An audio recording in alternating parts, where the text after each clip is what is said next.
नमस्कार, वंदे मातरम साथियों।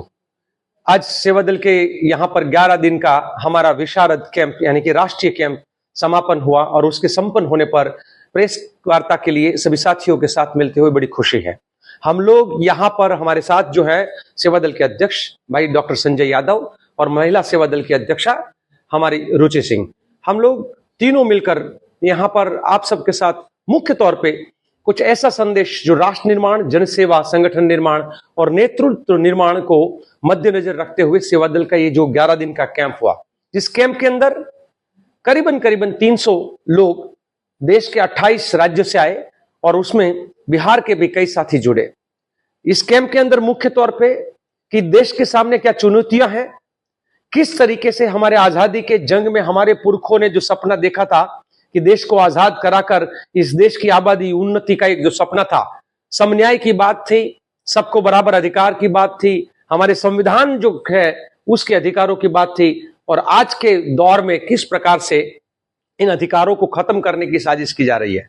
हमारे आजादी में लड़ने वाले लोगों ने इस देश के अंदर जो सूत्र दिया था वो कहा था कि हिंदू, मुस्लिम, सिख, ईसाई, बौद्ध, जैन, पारसी भाई आपस में है बहन भाई। तो ये आपस में सब बहन भाई वाला मामला और आज के संदर्भ में ऐसा हो गया है कि जो आजादी के जंग में कोई लड़ा नहीं था वो संघी आज हमारे देश की सत्ता के सिंहासन पर बैठकर इस भारत माता के संतानों को बांटने का कार्य कर रहा है।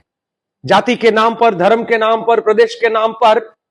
हर जगह पे आप जहां कहीं देखो लोगों के मन में वो जहर डालकर कहीं दंगा भड़काना, कहीं पर कुछ न कुछ लड़ाइयां लड़वाना, ये हमारी भारत माता के जो संतान है उसको दूर करके उनको तोड़कर एक कोशिश और साजिश हो रही। उसके खिलाफ कांग्रेस के सेवा दल के कार्यकर्ता जैसे आजादी के जंग में गोरों से लड़े थे,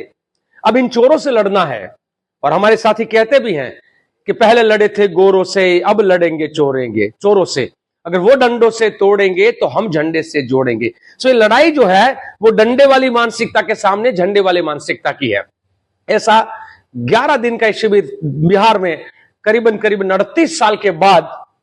हमारे अब्दुल वहाब आश्रम फुलवारी में हुआ और इस आश्रम के अंदर देश भर से कई हमारे कांग्रेस के वरिष्ठ सन्निष्ठ कार्यकर्ता नेता लोग आए। दिग्विजय सिंह जी आए, अशोक गहलोत जी आए, हरिप्रसाद जी आए, यहां पर पवन खेरा जी आए, यहां पर आपने देखा होगा कि हमारे तारिक अनवर जी जो हमारे सेवा दल के पहले अध्यक्ष हैं वो भी आए, राम पुनियानी जी जैसे जो देश के अंदर एक पूरा का पूरा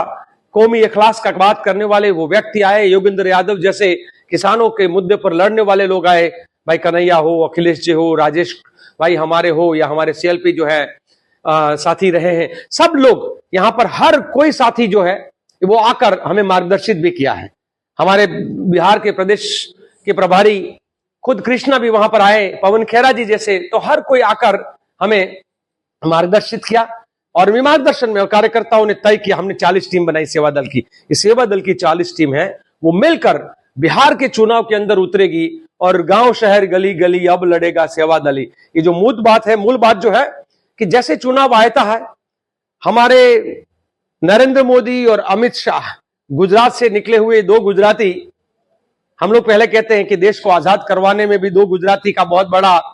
रोल था। मैं गुजरात से हूं इसलिए मैं कह सकता हूं, गांधी और सरदार का। अब इस देश को बर्बाद करने में भी दो बड़े गुजराती हैं, वो है नरेंद्र मोदी और अमित शाह। इस देश को बेचने वाले भी वही दो हैं और इस देश को खरीदने वाले दो वो भी गुजराती हैं, अदानी और अंबानी। तो हम लोग ये भी कहते हैं हम दो हमारे दो मिलकर देश को लूटने दो, दो बेचने वाले गुजराती और दो खरीदने वाले गुजराती, इस देश की आजादी के जंग में लड़ने वाले भी दो गुजराती। तो हम गांधी और सरदार की जो आजादी की सोच और सपना जो था, जो स्वास्थ्य का, स्वावलंबन का, शिक्षा का, समन्याय का, समानता का, बंधुत्व का, उस संदेश को खत्म करने का जो ये दो गुजराती काम कर रहे हैं